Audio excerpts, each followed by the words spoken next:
Hello homemakers, எல்லோரும் எப்படி இருக்கீங்க? எங்கள் ஊரில் மழை இன்னும் சாரல் முடியவே இல்லை. ஸ்பீடாகவும் பெய்ய மாட்டேங்குது, விரைக்கவும் மாட்டேங்குது. சரி, இந்த சில்லான கிளைமேட்டுக்கு என்ன மீன் இன்றைக்கி சமையலுக்கு வாங்கியிருக்கோன்னு பார்த்தீங்கன்னா, நல்லா நெத்தலி மீனும் புள்ளி நண்டும் தான் வந்து வாங்கியிருக்கோம். நண்டை வந்து ஃப்ரை பண்ணி கேட்டாங்க என் ஹஸ்பண்டு. அதனால் ஒரு ரசமும் வச்சுட்டு நண்டை வந்து நல்லா நீட்டாக க்ளீன் பண்ணி மசாலா தடவி வச்சாச்சு. அப்புறம் வந்து ஃப்ரையும் பண்ணிட்டேன். ஸோ ஃப்ரை பண்ணும்போது எப்போவுமே கொஞ்சம் பெரிய வெங்காயம் கருவேப்பிலெல்லாம் போட்டு மூடி வச்சோம் அப்படின்னா லைட்டாக வெந்தும் வேகாமலும் இருக்கும். அந்த வெங்காயம் சாப்பிட சூப்பராக இருக்கும், எனக்கு ரொம்ப பிடிக்கும். அப்புறம் நெத்தலி மீனை வந்து பொடி மாஸ் பண்ணியாச்சு.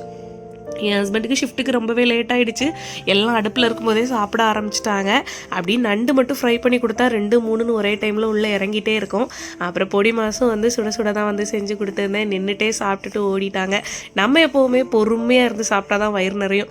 அவங்க போனதுக்கப்புறமா தட்டில் எல்லாத்தையும் பறக்கி வச்சு பொறுமையாக சாப்பிட ஆரம்பிச்சிட்டேன். அப்புறம் நம்ம சப்ஸ்கிரைபர் கேட்டிருந்தாங்க, நெத்தலி பொடி மாஸ் வீடியோ போடுங்க, கிழங்கு மீன் வீடியோ போடுங்கன்னு. நெத்தலி பொடி மாஸ் வீடியோ வந்துக்கிட்டே இருக்குது பாருங்கள்.